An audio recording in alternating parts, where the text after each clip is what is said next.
বিনিয়োগ বাড়াতে দরকার রাজনৈতিক স্থিতিশীলতা। অভিমত বিশিষ্টজনদের। বাংলাদেশ ব্যাংককে রাজনৈতিক প্রভাবমুক্ত রাখার আহ্বান গভর্নরের। শ্রমবাজার অচল অবস্থা কাটানোর বার্তা নিয়ে কাল মালয়েশিয়া যাচ্ছেন প্রধান উপদেষ্টা। 3 দিনের সফরে দ্বিপাক্ষিক বৈঠকে হতে পারে 5 সমঝোতা সই। এবং 2 মাস পর টিসিবির পণ্য বিক্রি শুরু। রাজধানীতে কার্যক্রম চলবে 13 সেপ্টেম্বর পর্যন্ত। কম দামে পণ্য কিনতে পেরে খুশি ক্রেতারা। আমন্ত্রণ। ব্যবসা বাণিজ্য আর অর্থনীতির সবশেষ খবর নিয়ে নিউজ 24 এর নিয়মিত আয়োজন পূবালী ব্যাংক পিএলসি বিজনেস টাইমে। পুরো আয়োজনে আপনাদের সঙ্গে আছি আমি আসিফ টিপু। দেখছিলেন শিরোনামগুলো। ব্যাংকিং খাত রিজার্ভ ছাড়া অর্থনীতি পুনরুদ্ধারে এখনো খুব একটা সফলতা নেই অন্তর্বর্তী সরকারের 1 বছর বিশ্লেষণে এমন চিত্র তুলে ধরেছে Centre for Policy Dialogue CPD. রবিবার এই উপলক্ষে আয়োজিত সংলাপে বিএনপি নেতা আমির খসরু মাহমুদ চৌধুরী বলেন, শুধু রাজনীতি নয়, অর্থনীতিকে গণতান্ত্রায়ন করতে হবে। এ সময় বাংলাদেশ ব্যাংকের গভর্নর বলেন, দেশে বিনিয়োগ পরিবেশ এখনো আসেনি। রাজনৈতিক স্থিতিশীলতা ছাড়া বিনিয়োগ আশা করা যায় না। কেন্দ্রীয় ব্যাংককে শক্তিশালী করতে রাজনৈতিক ও আমলাতন্ত্র প্রভাব বন্ধের তাগিদ দেন গভর্নর। 1 বছর পার করল অন্তর্বর্তী সরকার। কি প্রত্যাশা ছিল জনগণের? কতটা পূরণ হয়েছে? ব্যর্থ হয়েছে কিসে? সরকারের 365 দিনের সেই খতিয়ান তুলে ধরতেই এই সংলাপের আয়োজন করে সিপিডি। ব্যবসায়ী থেকে শুরু করে রাজনীতিবিদ, ছাত্র প্রতিনিধি, পেশাজীবী সবার অংশগ্রহণে 4.5 ঘন্টার আলোচনায় উঠে আসে সরকারের কড়া সমালোচনা। প্রতিনিয়ত তার মধ্যে আবার তো চাঁদা বাঁচতে জ্বালায় আমরা বাঁচতে পারতেছি না। গ্যাস নাই, বিদ্যুৎ নাই। তো আপনি যদি স্বীকারই করেন এই দুইটা সেক্টর সবচেয়ে বেশি ইম্পর্টেন্ট, তাহলে আপনি এখানে কিছু একটা করেন। প্রতিনিয়ত নীরবে ফ্যাক্টরি বন্ধ হচ্ছে। এর কারণ হলো বিভিন্নমুখী। ওই নির্দিষ্ট ফ্যাক্টরির আনপ্ল্যান্ড এক্সপ্যানশন, বাংলাদেশ ব্যাংকের পলিসি অথবা দেশের পলিসি, এই বিভিন্ন কারণে এগুলো বন্ধ হয়। ব্যবসা বাণিজ্য থেকে শুরু করে শিক্ষা, স্বাস্থ্য, রাজনীতি, এমনকি গণমাধ্যম সংস্কার, কিছুই বাদ থাকেনি তাতে। যে প্রত্যাশা ছিল তার মধ্যে তো একটা ছিল যে মানুষ স্বস্তি চায়। এখন সেই মানুষ মানে কোন মানুষ? আমি যদি বলি সাধারণ মানুষ, যদিও এটা ভেবে এসেছিলাম, এখানে দেখলাম ব্যবসায়ী সমাজ যারা হয়তো আরেকটু উপরে, তারাও কেউ স্বস্তিতে নাই।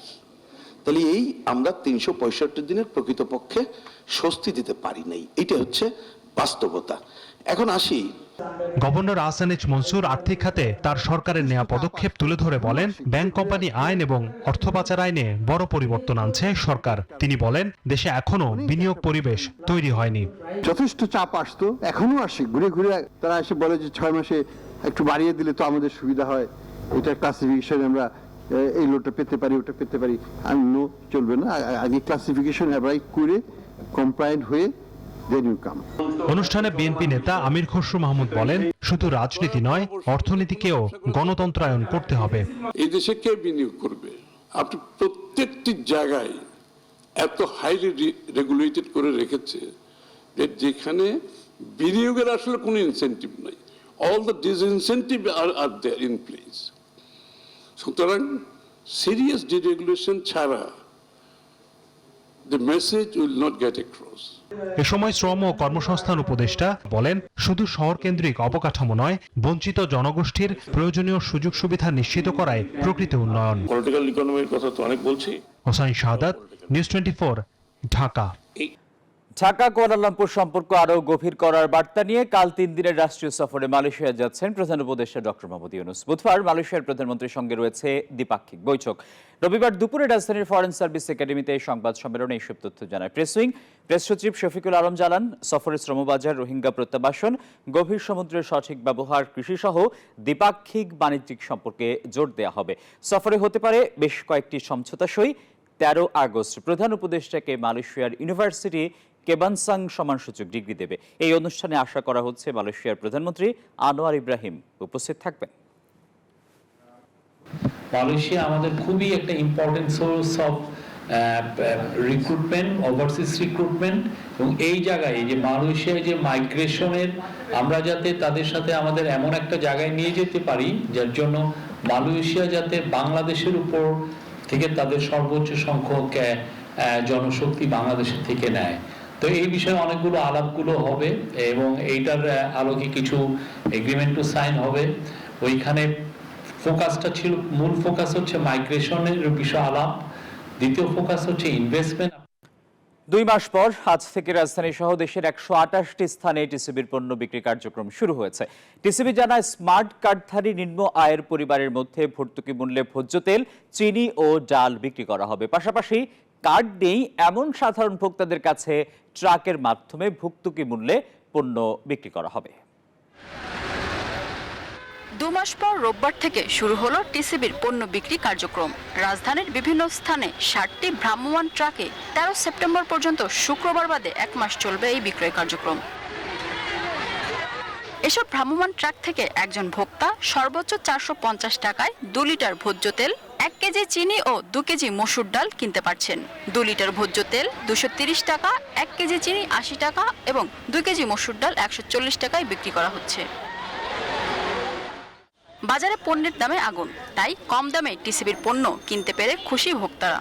আজকে অনেকদিন পরে দিতে আসছে, তাই আমাদের খবর পেয়েছি, তাই আমরা নিতে আসছি। আমাদের সুষ্ঠুভাবে দিতে এরা সক্ষম হচ্ছে। আমগুলো সুবিধা হয় এরই, বুঝছেন, এগুলা গাড়ির মধ্যে দিলে আমগুলো সুবিধা, গরিব মানুষ এই হিসাবে আমরা ইয়া করে খাইতে পারি। ঠিক মতোই হয়েছে। এখন বাজার মূল্য হিসাবে এখন টিসিবি হিসাবে ভালোই। এখন বর্তমানে চিনি 80 টাকা, তারপর ডাল 70 টাকা কেজি, তোল 115 টাকা লিটার।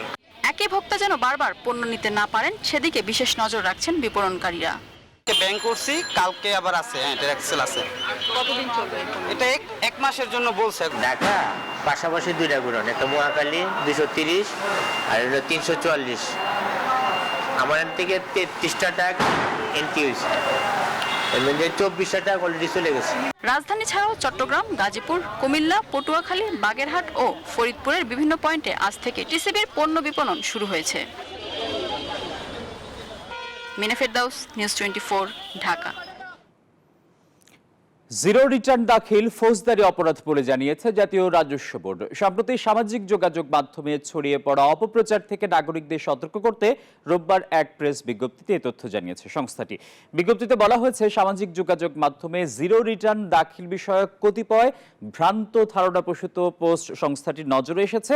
এসব পোস্টে রিটার্ন পূরণের সব কয়টি ঘর শূন্য হিসেবে পূরণ করে রিটার্ন দাখিল করা যায় মর্মে ভ্রান্ত ধারণা প্রচার করা হচ্ছে।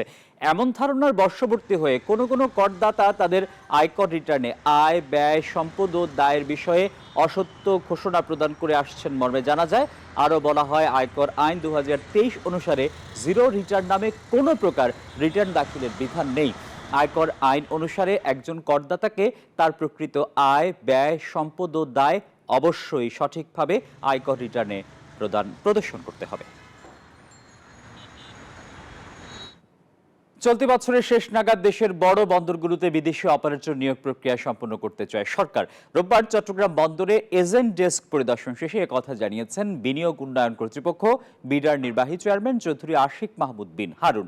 বিডা চেয়ারম্যান বলেন, বন্দরের চলমান সংস্কার শেষ হলে দুর্নীতি ও হয়রানি অনেকটা কমে আসবে। বলেন, 2030 সালের মধ্যে চট্টগ্রাম বন্দরের সক্ষমতা কয়েক গুণ বৃদ্ধি পাবে। বন্দরের নিউ মোরিং কন্টেনার টার্মিনাল নৌবাহিনী পরিচালিত ড্রাই ডক লিমিটেড পরিচালনার দায়িত্ব নেওয়ার পর কন্টেনার হ্যান্ডেলিং বেড়েছে 30%।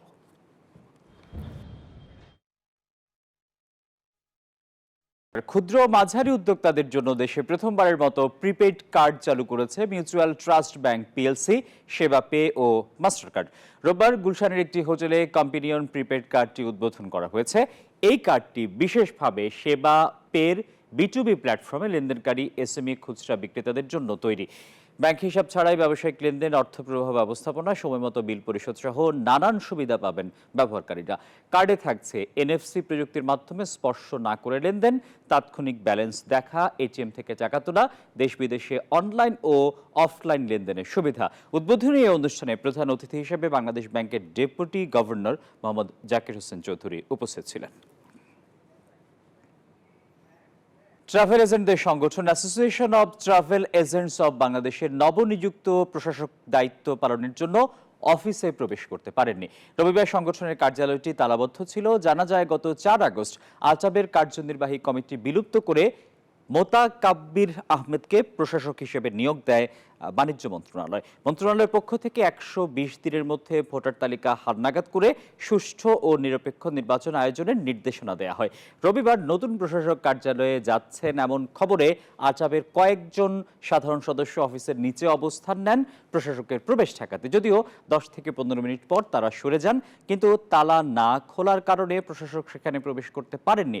এ বিষয়ে প্রশাসক জানান, অফিস তালাবদ্ধ রয়েছে, সচিবের সঙ্গে কথা বলে ব্যবস্থা নেওয়া হবে।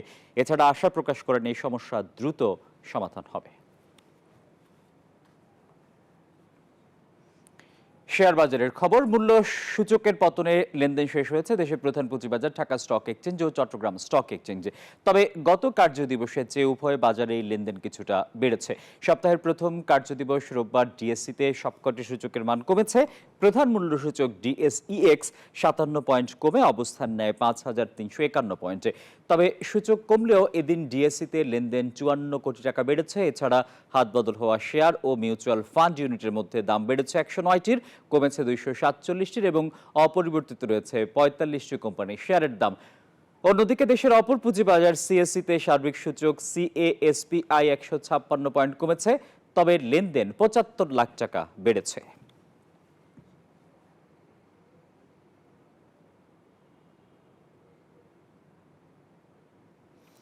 আর এই ছিল পূবালী ব্যাংক পিএলসি বিজনেস টাইমের এখনকার আয়োজন। এতক্ষণ আমাদের সঙ্গে থাকায় সবাইকে ধন্যবাদ।